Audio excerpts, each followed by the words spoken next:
നമസ്കാരം. കഴിഞ്ഞ യാത്രയിൽ നമ്മൾ മസനഗുഡിയുടെ മനോഹരമായ കാടുകളും വന്യദൃശ്യങ്ങളൊക്കെയാണ് കണ്ടത്.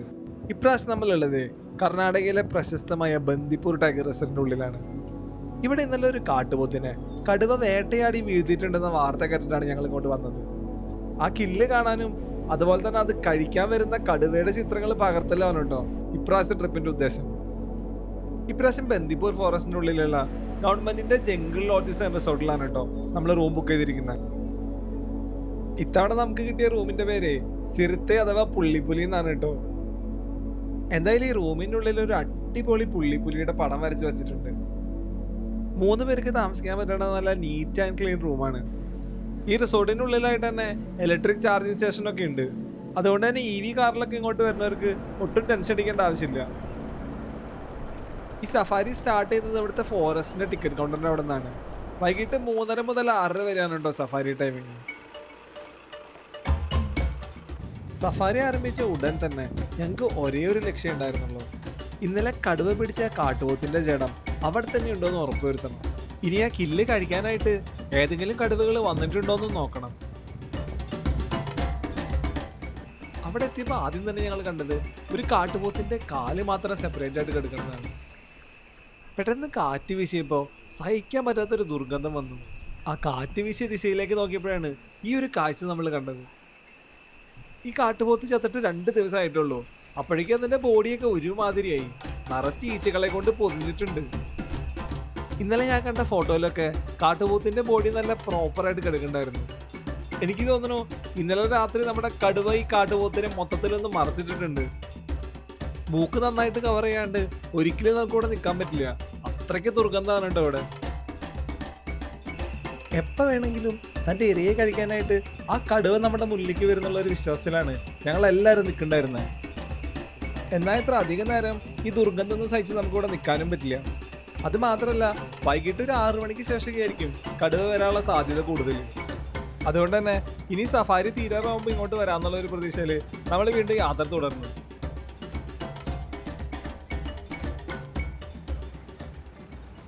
ഇപ്രാവശ്യം ഇവിടെയും മഴ ഭയങ്കര കുറവായിരുന്നു. എന്നാലും ജലാശയങ്ങളിലൊക്കെ അത്യാവശ്യത്തിന് വെള്ളമുണ്ട് കേട്ടോ. ഈ കില്ല് നടന്നതിൻ്റെ അടുത്തായിട്ടുള്ള ഒരു പോണ്ടിന്റെ സൈഡിൽ നമ്മൾ കുറച്ച് നേരം വണ്ടി നിർത്തിയിട്ടു. കടുവകൾ പൊതുവെ ഭക്ഷണം കഴിക്കുമ്പോൾ വെള്ളം കുടിക്കാനായിട്ട് അടുത്തുള്ള കുളത്തിലേക്കൊക്കെ വരാറുണ്ട്. എന്തായാലും നമ്മൾ നോക്കി 1-2 പോണ്ടിന്റെ അടുത്തൊന്നും ടൈഗറിന്റെ പ്രസൻസ് ഒന്നും ഉണ്ടായിരുന്നില്ല. ഈ മ്ലാവിന്റെ കഴുത്തിലായിട്ട് ഒരു കറുപ്പ മാർക്ക് നിങ്ങൾ കണ്ട, ഇംഗ്ലീഷിൽ ഇതിനെ സോർ സ്പോട്ട് എന്നാണ് പറയാ. ബ്രീഡിംഗ് സീസൺ ആകുമ്പോഴേക്കും ഇത് അത്യാവശ്യം നല്ല ചുവന്ന കളറായിട്ട് മാറും. പണ്ടൊക്കെ എല്ലാവരും ഈ സോർ സ്പോട്ട് കാണുമ്പോൾ മ്ലാവിന് എന്തെങ്കിലും മുറിവ് പറ്റിയതായിരിക്കും എന്നാണ് വിചാരിക്കാറ്. കാടിന്റെ കുറച്ച് ഉള്ളിലായിട്ട് ഒരു ചെറിയ കാട്ടാനക്കൂട്ടത്തെ കണ്ടു. ഈ കൂട്ടത്തിൽ ചെറിയൊരു കൊമ്പനും ഉണ്ടായിരുന്നു. ഈ ഇലകളുടെയും മരച്ചിലകളുടെ ഇടയിലൂടെ ആനയെ കാണാനായിട്ട് ഒരു പ്രത്യേക ഭംഗിയുണ്ട് അല്ലേ. ഇതുപോലത്തെ നാച്ചുറൽ ഫ്രെയിമിംഗ് ഷോട്ടുകളൊക്കെ നിങ്ങൾക്ക് ഇഷ്ടപ്പെടുന്നുണ്ടോ എന്ന് താഴെ ഒന്ന് കമന്റ് ചെയ്തോളൂ കേട്ടോ.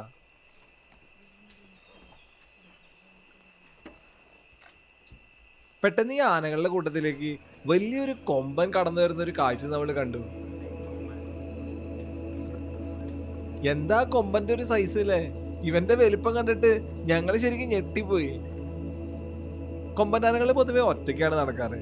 മെയ്റ്റിങ്ങിന് വേണ്ടി മാത്രമാണ് അവരിതുപോലത്തെ ആനക്കൂട്ടത്തിലേക്ക് ജോയിൻ ചെയ്യാറുള്ളൂ. മരച്ചിലകളുടെ ഇടയിലായിട്ട് ഒരു ചുട്ടിപ്പരുന്ത് എന്തോ നിന്ന് കഴിക്കുന്ന ഒരു കാഴ്ച നമ്മൾ കണ്ടു. ഈ ചുട്ടിപ്പരുന്നുകൾ സാധാരണയായിട്ട് പാമ്പുകളെയും ഉരകങ്ങളെയൊക്കെയാണ് ഇരയാക്കാറുള്ളൂ. എന്നാൽ അപൂർവമായി മാത്രമാണ് ഇതുപോലത്തെ പക്ഷികളെ ഇവർ വേട്ടയാടാറുള്ളൂ. ഈ പരുന്തിങ്ങനെ കൊത്തി വലിച്ചുകൊണ്ടിരിക്കുന്നത് ഒരു ഇന്ത്യൻ റോബിൻ അഥവാ കൽമണ്ണാത്തീനെയാണ്.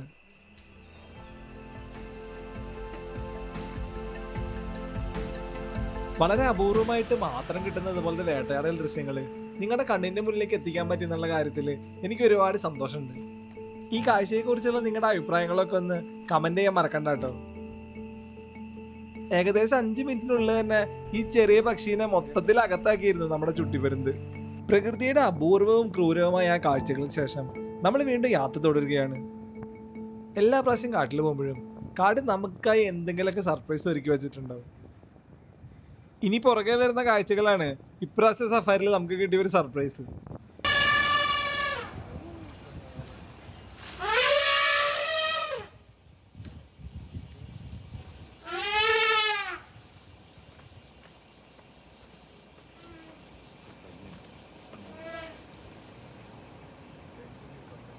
ഈ ആന മോക്ക് ചാർജ് ചെയ്തപ്പോഴേ നമ്മുടെ വണ്ടിയിൽ ഉണ്ടായിരുന്ന കുറച്ച് ആൾക്കാരെയൊക്കെ അത്യാവശ്യം നന്നായിട്ട് പേടിച്ചു. ഇവിടുത്തെ മിക്ക ആനകളും തന്നെ സഫാരി വണ്ടിക്ക് നേരെ ചാർജ് ചെയ്യുന്നുണ്ട്. അതുകൊണ്ട് തന്നെ മനസ്സിനൊക്കെ അത്യാവശ്യം നല്ല ധൈര്യമുള്ളവർ മാത്രം ഇങ്ങോട്ട് പോന്നാൽ മതി. മഴക്കാലമായതുകൊണ്ട് തന്നെ ഒരുപാട് കമ്മ്യൂണിസ്റ്റ് പച്ചകളിലൂടെ പടർന്നു പിടിച്ചിട്ടുണ്ട്. റോഡിന്റെ തൊട്ടടുത്തായിട്ടാണ് നമ്മൾ ഈ കൊമ്പനെ കണ്ടത്. ഞാനിത് 50mm ലെൻസിലാണ് എടുത്തിരിക്കുന്നത്. നേരത്തെ നമ്മൾ കണ്ട കൊമ്പന്റെ അത്ര വലുപ്പമൊന്നുമില്ലെങ്കിലും കാണാൻ നല്ല ഭംഗിയുണ്ടായിരുന്നു അവന്.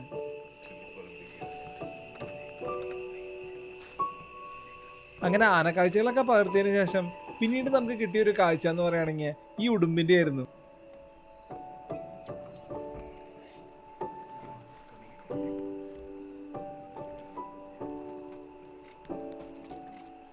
ഉടുമ്പിനെ കണ്ടതിന് ശേഷം മുന്നോട്ട് പോയപ്പോ പെട്ടെന്നാണ് ഒരു ആന നമ്മുടെ വണ്ടിക്ക് നേരെ ചാർജ് ചെയ്ത് വന്നത്.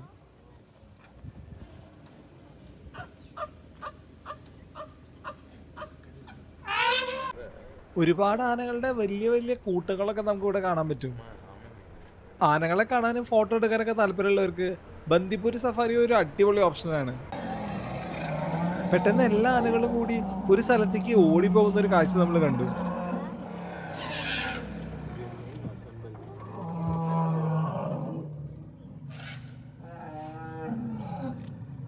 കൂട്ടത്തിലുള്ള ഏതെങ്കിലും ഒരു ആന പ്രസവിക്കേണ്ട സമയത്ത് ഇവരിങ്ങനെ എല്ലാവരും ഒരുമിച്ച് ചേർന്നിട്ട് എന്തൊക്കെയോ വെറൈറ്റി സൗണ്ട്സ് ഒക്കെ ഉണ്ടാക്കാറുണ്ട്.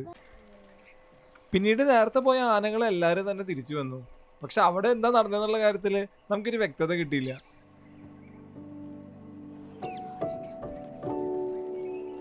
നിങ്ങളാരും തെറ്റിദ്ധരിക്കണ്ട, മാനുകളെ കാണിക്കാൻ വേണ്ടി അല്ലാട്ടോ ഈ മയിൽ നിർത്താൻ വെക്കുന്നത്. അതിന്റെ സൈഡിലായിട്ട് ഒരു പെൺമയിൽ ആ വഴി പോകുന്നുണ്ട്. സമയം ഇപ്പൊ ഏകദേശം ഒരു 6 മണിക്കേ കാണും. നമ്മളെന്തായാലും നേരത്തെ കണ്ട കില്ലിന്റെ സ്ഥലത്തേക്ക് ഒരു പ്രാവശ്യം കൂടി ഒന്ന് പോയി നോക്കാന്ന് വിചാരിച്ചു. പോകുന്ന വഴിക്ക് ചെറുതായിട്ട് മഴ പെയ്യുന്നുണ്ടായിരുന്നു.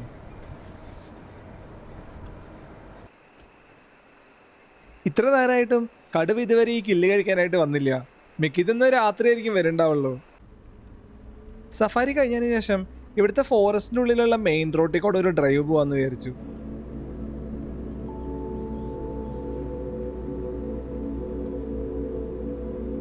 കുറച്ച് മുന്നോട്ട് പോയപ്പോൾ റോഡിൽ എന്തോ ഒരു ചെറിയ സാധനം കിടക്കുന്നത് ഞങ്ങൾ കണ്ടു. ഒരു ഇരട്ടത്തലച്ചി വണ്ടി ഇടിച്ചിട്ട് ചത്തുപോയ ഒരു കാഴ്ചയായിരുന്നു അത്.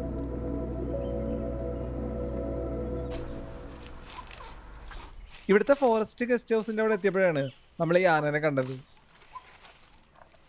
ഈ ആനയുടെ പുറകിൽ നോക്കുകയാണെങ്കിൽ ഇവിടുത്തെ ഫോറസ്റ്റ് ഗസ്റ്റ് ഹൗസിലെ റൂമുകൾ കാണാൻ പറ്റും. സൗത്ത് ഇന്ത്യയിലെ ഏറ്റവും ബെസ്റ്റ് ഫോറസ്റ്റുകളിലൊന്നാണ് ഈ ബന്ദിപ്പൂരിലുള്ള ഫോറസ്റ്റ് ഗസ്റ്റ് ഹൗസ്. വന്ന് ഈ ആന നമ്മുടെ കാറിന്റെ തൊട്ടടുത്ത് വരെ എത്തി. ഇത് ഞാൻ സൂം ലെൻസിലൊന്നും എടുത്തതല്ല, 50mm ലെൻസിലാണ് എടുത്തിരിക്കുന്നത്. ജീവിതത്തിൽ നിങ്ങൾ ഒരിക്കലെങ്കിലും പോയിരിക്കേണ്ട ഫോറസ്റ്റുകളിലൊന്നാണ് ഈ ബന്ദിപ്പൂരിലുള്ള ഫോറസ്റ്റ് ഗസ്റ്റ് ഹൗസ്. രാത്രി ആകുമ്പോഴേക്കും ഈ സ്റ്റേയുടെ ചുറ്റും ആനകളായിരിക്കും. മിക്കപ്പോഴും ഈ ഒരു ഏരിയയിൽ പുള്ളിപ്പുലിയുടെ സൈറ്റിങ്ങും കിട്ടാറുണ്ട്. പിന്നീട് ഞങ്ങൾ തിരിച്ച് സ്റ്റേയിലേക്ക് പോകുന്ന വഴിയിലാണ് ഈ ഒരു കാഴ്ച കണ്ടത്. ഈ റോഡിൻ്റെ ഇരുവശങ്ങളിലായിട്ട് ആനകൾ നിൽക്കുകയാണ്, അതും റോഡിന് നേരെ ഫേസ് ചെയ്തിട്ട്. ആനകൾ നിൽക്കുന്ന സ്ഥലത്ത് തന്നെയായിട്ട് ഒരു സ്പീഡ് ബ്രേക്കറും ഉണ്ട്. സത്യം പറയുകയാണെങ്കിൽ എനിക്ക് വണ്ടി എടുത്ത് പോകാൻ ഒരു ധൈര്യം ഉണ്ടായിരുന്നില്ല. അതുകൊണ്ട് തന്നെ കുറച്ചു നേരം ഞങ്ങളവിടെ നിർത്തിയിട്ടു.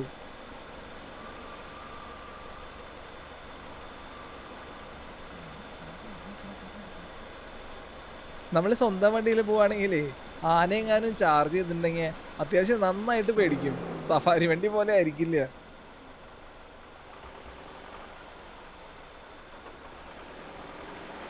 പിന്നീട് രണ്ടും കൽപ്പിച്ച് ഞാനങ്ങ് വണ്ടി എടുത്തു. ഉള്ളിൽ നല്ല പേടിയുള്ള കാരണം തന്നെ അതൊന്നും വീഡിയോയിൽ എടുത്തില്ല. തിരിച്ച് സ്റ്റേയിൽ വന്നൊരു കുളിയെല്ലാം കഴിഞ്ഞിട്ട് ഫുഡ് കഴിക്കാനായിട്ട് നമ്മൾ ഇവിടുത്തെ റെസ്റ്റോറൻറ്റിലേക്ക് വന്നു. കർണാടകയിലെ എല്ലാ ജയലാറിലെയും എൻ്റെ ഫേവറേറ്റ് പ്ലേസ് ആണ് ഈ ഗോൽഗർ. അതുപോലെ തന്നെ എല്ലാ ജയലാറിലും ഫുഡ് നല്ല അടിപൊളി ടേസ്റ്റ് ആയിരിക്കും. വേണമെങ്കിൽ ഫുഡ് കഴിക്കാൻ വേണ്ടി മാത്രമായിട്ട് നമുക്ക് ഈ സ്റ്റേ എടുക്കാം കേട്ടോ.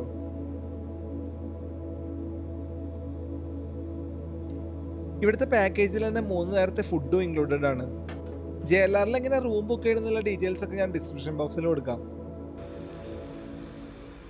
പിന്നീട് സുഖമായിട്ട് ഒരു ഉറക്കമൊക്കെ ഉറങ്ങിയിട്ട് രാവിലെ 6 മണിയോട് കൂടി നമ്മൾ ബന്ദിപ്പൂരുള്ള സഫാരി സെന്ററിന്റെ അവിടെ എത്തി. നമ്മൾ JLRന്റെ ജീപ്പിലാണ് സഫാരി പോണത്. എന്നിട്ടും ഇവിടെ വന്നിട്ട് ഒരു 10-20 മിനിറ്റോളം വെയിറ്റ് ചെയ്യണം. ഈ വരുന്ന സെപ്റ്റംബർ മുതൽ ഇവിടുത്തെ ഫോറസ്റ്റ് ഡിപ്പാർട്ട്മെന്റിന്റെ സഫാരിയുടെ റേറ്റ് വർദ്ധിപ്പിക്കാൻ പോവാണ്. അപ്പോൾ ബന്ദിപ്പൂർ സഫാരിയൊക്കെ പ്ലാൻ ചെയ്യുന്നവര് എത്രയും പെട്ടെന്ന് വരണമായിരിക്കും നല്ലത്. 200 mm മുകളിലുള്ള ലെൻസിന് പുതുക്കിയ നിരക്ക് പ്രകാരം ഏകദേശം 1800 രൂപയുണ്ടോ.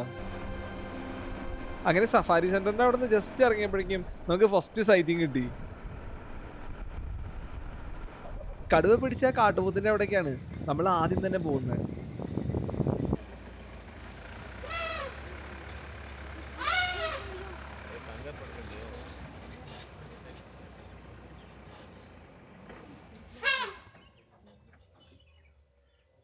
എത്രയും പെട്ടെന്ന് കാട്ടുപോത്ത് ചത്തു കിടക്കുന്ന സ്ഥലത്തെത്തണം. അതാണ് നമ്മുടെ പ്രധാന ലക്ഷ്യം. ഞങ്ങളവിടെ എത്തിയപ്പോൾ കണ്ട കാഴ്ച എല്ലാവരെയും അമ്പരപ്പിക്കുന്നതായിരുന്നു. കാട്ടുപോത്തിന്റെ ഒട്ടുമിക്ക ഭാഗങ്ങളും ഇന്നലെ രാത്രി കൊണ്ട് കടുവകൾ കഴിച്ചു തീർത്തു. കടുവകൾ എന്ന് പറയാൻ കാരണം ഒരു ഫീമെയിൽ കടുവയും ഒരു മെയിൽ കടുവയും കൂടിയാണ് കേട്ടോ ഇത് കഴിക്കുന്നത്. ഇന്നലെ ഈ കാട്ടുപോത്തിന് ഏകദേശം ഒരു 70% ഇറച്ചി ബാക്കി ഉണ്ടായിരുന്നു. ഇന്ന് വന്ന് നോക്കിയപ്പോൾ ആകെ കൂടി എല്ലും തോലുമായിട്ടാണ് കിടക്കുന്നത്. ഈ മാംസം കുറച്ച് പഴകും തോറും കടുവകൾക്ക് കഴിക്കാൻ കുറച്ച് എളുപ്പമായിരിക്കും. അതുകൊണ്ടായിരിക്കണം ഇന്നലെ രാത്രി അവർ ഇത്രയധികം കഴിച്ചതും. എന്തായാലും ഇനി കടുവയ്ക്ക് വേണ്ടി കാത്തിരുന്നിട്ട് പ്രത്യേകിച്ച് കാര്യം ഉണ്ടാവും തോന്നണില്ല.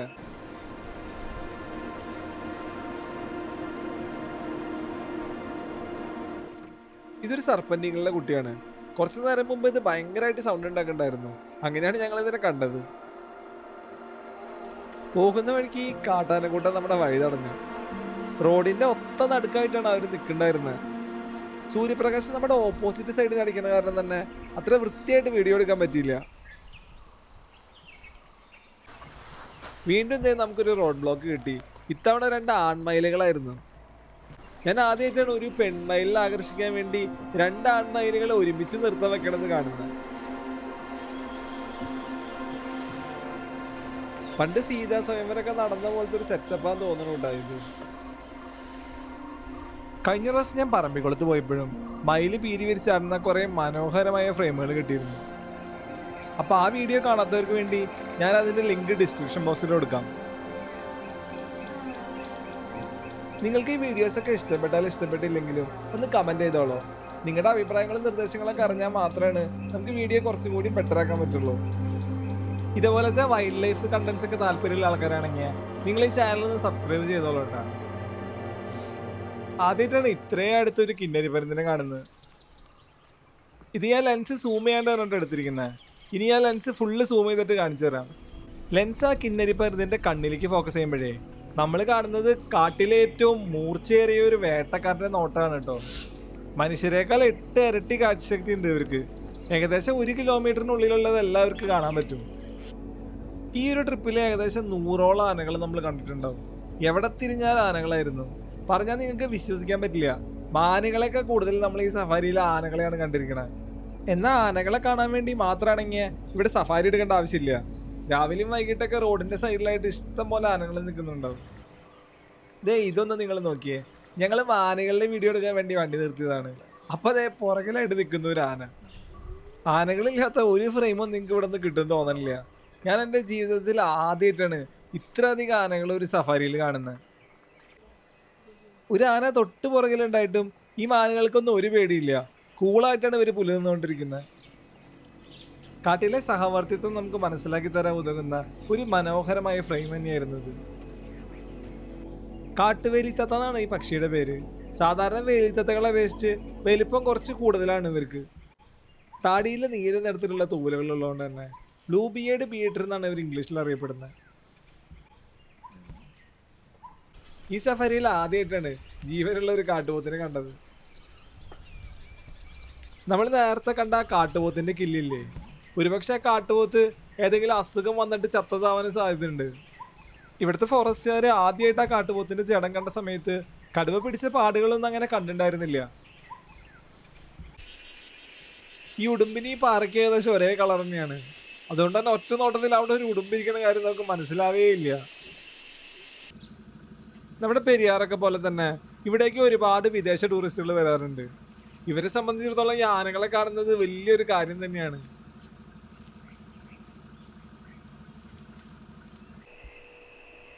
നമ്മുടെ വണ്ടി ഇവിടെ കിടക്കുന്ന കണ്ടിട്ട് ഇവര് ചെറുതായി ഒന്ന് പേടിച്ചു എന്ന് തോന്നുന്നു. പോരാത്തന്നെ ഇവരുടെ കൂട്ടത്തിൽ ഒരു ചെറിയ ആനയുണ്ട്. അതുകൊണ്ട് തന്നെ ഇവര് ഭയങ്കര കോൺഷ്യസ് ആണ്.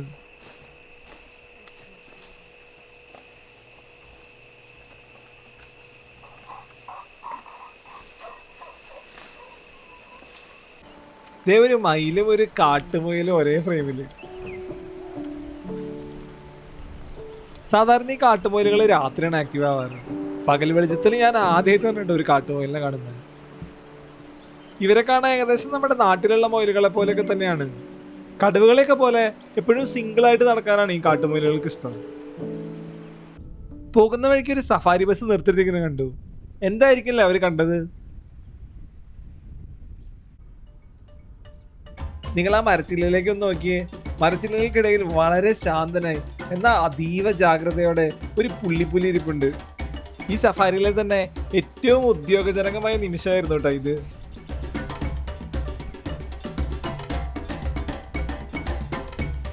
പൊതുവെ സഫാരികളിൽ കടുവകളേക്കാൾ ബുദ്ധിമുട്ട് പുള്ളിപ്പുലികളെ കണ്ടുപിടിക്കാനാണ്. സ്വന്തം ശത്രുക്കളിൽ നിന്ന് രക്ഷ നേടാനും അതുപോലെ ഇരകളെ പെട്ടെന്ന് വന്ന് ആക്രമിക്കാൻ വേണ്ടിയും ഇവരെപ്പോഴും ഇതുപോലത്തെ മരങ്ങളുടെ മുകളിലാണ് ഉണ്ടാവാറ്.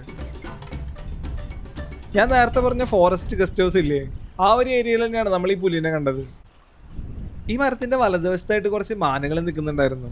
അതുകൊണ്ട് തന്നെ ഏത് നിമിഷവും ഞങ്ങളൊരു ഹണ്ടിങ് അറ്റംപ്റ്റ് പ്രതീക്ഷിച്ചിരുന്നു.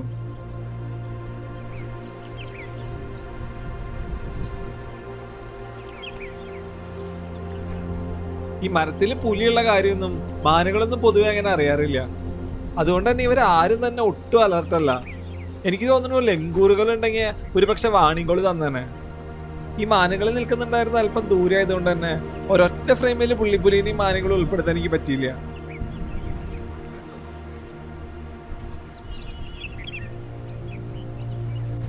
പിന്നീട് ഈ പുലി മരത്തിന്റെ പുറകെ കൂടെ ആയിട്ട് ഇറങ്ങി. പക്ഷെ ഇറങ്ങണ വിഷ്വൽസ് ഒന്നും നമുക്ക് കിട്ടിയില്ല. മിക്കതും ആ പുള്ളിപ്പുലിയുടെ ലക്ഷ്യം ഈ മാനുകൾ തന്നെ ആയിരിക്കണം. അതുകൊണ്ട് തന്നെ നമ്മളിവിടെ കുറച്ചു നേരം കൂടി വെയിറ്റ് ചെയ്തു.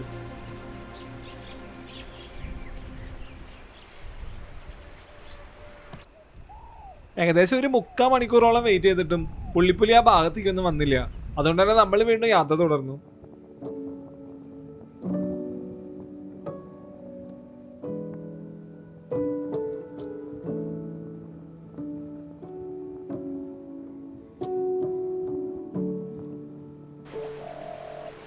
മൂന്ന് പ്ലാവുകള് ഒരു ചെറിയ തടാകക്കരയിൽ നിന്ന് വിശ്രമിക്കുന്ന മനോഹരമായ ഒരു കാഴ്ച. ഇതിലെ കുഞ്ഞൻ പ്ലാവ് ഇടതുവശത്ത് എന്തിനെയോ കണ്ടിട്ടാന്ന് തോന്നുന്നു ചെറുതായി അലർട്ടായി നിൽക്കുന്നുണ്ട്. ഇനി നിങ്ങൾ കാണാൻ പോണ വിഷ്വൽസ് എനിക്ക് ഈ സഫാരിയിൽ വെച്ച് ഏറ്റവും ഇഷ്ടപ്പെട്ട കുറച്ച് ഫ്രെയിമുകളാണ്. ആനകളുടെ റോഡ് ക്രോസിംഗ് പകർത്താൻ വേണ്ടിയാണ് നമ്മൾ വണ്ടി നിർത്തിയത്. പക്ഷെ അതിലെ ഒരു ആന നമ്മുടെ ജീപ്പിന് നേരെ പയ്യെ നടന്നു വന്നു.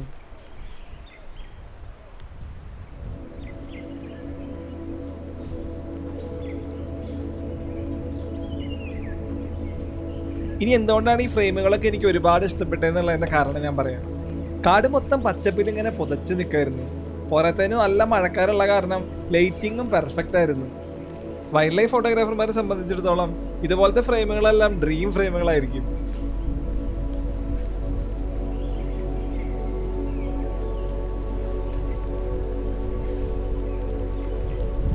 നമ്മുടെ വണ്ടിയുടെ അടുത്ത് എത്താറായപ്പോഴേക്കും പയ്യെ ആന കാടിൻ്റെ ഉള്ളിലേക്ക് കയറി. പെട്ടെന്ന് ഒരു ആന നമ്മുടെ ജീപ്പിന് നേരെ പാഞ്ഞു വന്നു.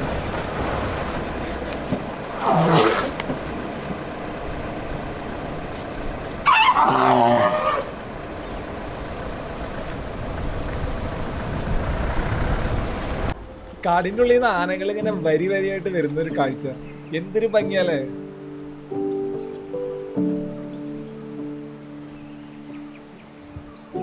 ഞാൻ ഈ മഴക്കാലത്ത് തന്നെ സഫാരി എടുക്കാനുള്ള ഒരു കാരണം ഇതുപോലത്തെ മനോഹരമായ കുറച്ച് ഫ്രെയിമുകളൊക്കെ പ്രതീക്ഷിച്ചിട്ടാണ്. എന്തായാലും ബന്ദിപ്പൂർ എന്നെ ഒട്ടും നിരാശപ്പെടുത്തിയില്ല. ഒരുപാട് ഭംഗിയുള്ള കുറച്ച് ഫ്രെയിമുകൾ എനിക്ക് ഇവിടുന്ന് പകർത്താൻ സാധിച്ചു. ഈ പുറകിൽ വരുന്ന ആനയാണ് നമ്മളെ നേരത്തെ ചാർജ് ചെയ്തത്. ഈ ആന ഈ ഗ്രൂപ്പിന്റെ മെയിൻ സെക്യൂരിറ്റി ഗാർഡാന്ന് തോന്നുന്നു.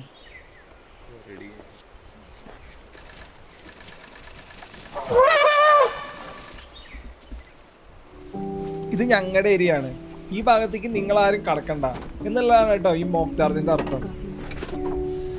ബന്ദിപ്പൂർ കാടിന്റെ വിശേഷങ്ങളെല്ലാം നിങ്ങൾക്ക് ഇഷ്ടപ്പെട്ട് കാണുന്നത് ഞാൻ പ്രതീക്ഷിക്കുകയാണ്. വീഡിയോയെ കുറിച്ചുള്ള നിങ്ങളുടെ അഭിപ്രായങ്ങൾ കമന്റ് ചെയ്യാൻ മറക്കണ്ട. ബന്ദിപ്പൂരിൽ നിന്ന് നമ്മൾ നേരെ പോയത് കോത്തഗിരിയിലേക്കാണ്. കോത്തഗിരി നമുക്ക് വേണ്ടി ഒരുപാട് സർപ്രൈസുകൾ ഒളിപ്പിച്ചു വെച്ചിട്ടുണ്ടായിരുന്നു. കോത്തഗിരിയിലെ വിശേഷങ്ങളെല്ലാം അപ്പൊ ഇനി പുതിയൊരു വീഡിയോയിൽ കാണാം.